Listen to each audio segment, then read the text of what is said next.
కోర్టుకి వేసుకోండి, డిఫమేషన్ వేసుకోండి, లేదా కేసు కట్టుకోండి.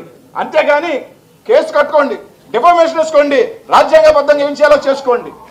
మేము డబ్బులున్నాయి, మేమంతా పెద్ద మనుషులుగా చలామణి అయ్యేదానికే, మేము సేవ చేయడానికి ఇదే మేము సేవ చేసేది. ఇదేనా అంటున్నా? నెల్లూరు జిల్లాలో చేరిన రౌడీజం, గుండాయిజం, గంజాయి బ్యాచ్లు పెట్టుకొని నలుగురికి డబ్బులు ఇచ్చి తాగిచ్చి ఈరోజు ప్రెసిడెంట్ ఇంటికి పంపించడం నిజంగానే ఈరోజు జిల్లా చూస్తూ ఉంది.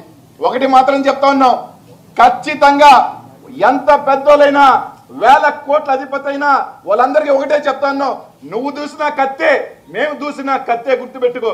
నీకు కూడా దిగద్ది, మాకు దిగింది, మీకు కూడా దిప్పే శక్తి మాలో ఉందని చెప్తా ఉన్నాం. అనిల్ యాదవ్ అనవసరమైన రియాక్షన్స్ కానీ సార్, అంటే ఒకటి పార్టీ శ్రేణుల్లో ఉన్నట్లోనూ మేము కూడా చెప్పడం, కానీ అసలు ఈ సంస్కృతిని అసలు ఎవరు ఎంటర్టైన్ చేయకూడదు.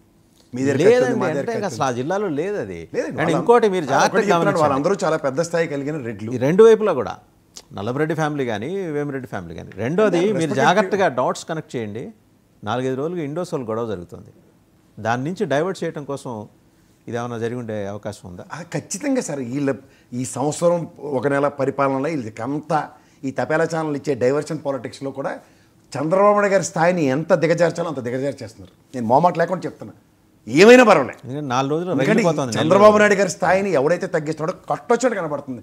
ఆయన అడ్మినిస్ట్రేషన్లో ఇది జరిగిందంటే చిచే అనడం కన్నా నా దగ్గర ఇంకొక ఆన్సర్ లేదు. నెవర్ ఎవర్ ఇలాంటివి ఆయన ఎంటర్టైనే చేయడు. ఆయన ఎక్కడండి మీరు చూడలేదా ఒక సీనియర్ జర్నలిస్ట్గా? ఎప్పుడైనా ఇలాంటి చూసామా? వ్యక్తిగత దోళ్ళ ఆయన మత కల్లోలాలనే ఎడంకాలు బొటనవేల కింద వేసి ఆపేశారు ఆయన. అది ఆక్టోపస్, గ్రే హ్యాండ్స్ ఇలాంటివన్నీ రూపకర్త అండి ఆయన. ఆయన పొగడం కాదు, ఇలాంటివి అసలు ఆయన ఏరాలో జరగడం అన్నది జరగదు.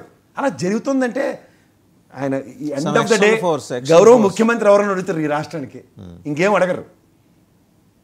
ఈ చిన్నపిల్లల రాజకీయాలతో శాశ్వతంగా అలాంటి పార్టీకి రాత్రి జరిగిన డెవలప్మెంట్ తోటి ఇండోసోల్ పక్క వెళ్ళిపోయింది. ఖచ్చితంగా వెళ్ళిపోతాయి. ఇప్పుడు దీని మీద పెద్ద చర్చ. వీళ్ళు రెడీగా ఉంటారు ఇక్కడ, వీళ్ళు రెడీగా డేపర్ వేసుకుని ఉంటాడు. సాయంత్రం ఒకడు పౌడర్ కొట్టుకుని వస్తాడు, ఇంకోటి ఫుల్ ట్యాంక్ కొట్టుకుని వస్తాడు, ఇంకా అదే పనిలో ఉంటారు.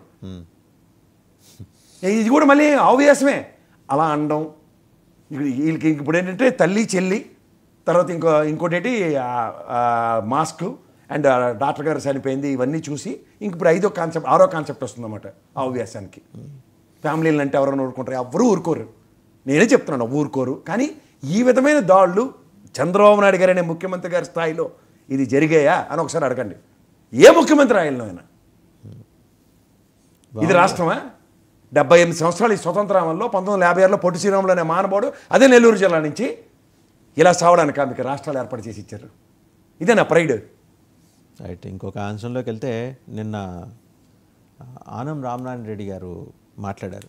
ఇది విఆర్ వెంకటగిరి రాజా గారి హై స్కూల్ని రెనోవేషన్ కార్యక్రమంలో భాగంగా అంటే రివైవ్ చేశారు. రెనోవేషన్ యాజ్ వెల్ రివైవ్ చేశారు. వారు మాట్లాడేది ఒకసారి చూసి సబ్జెక్ట్లోకి వెళ్ళాం.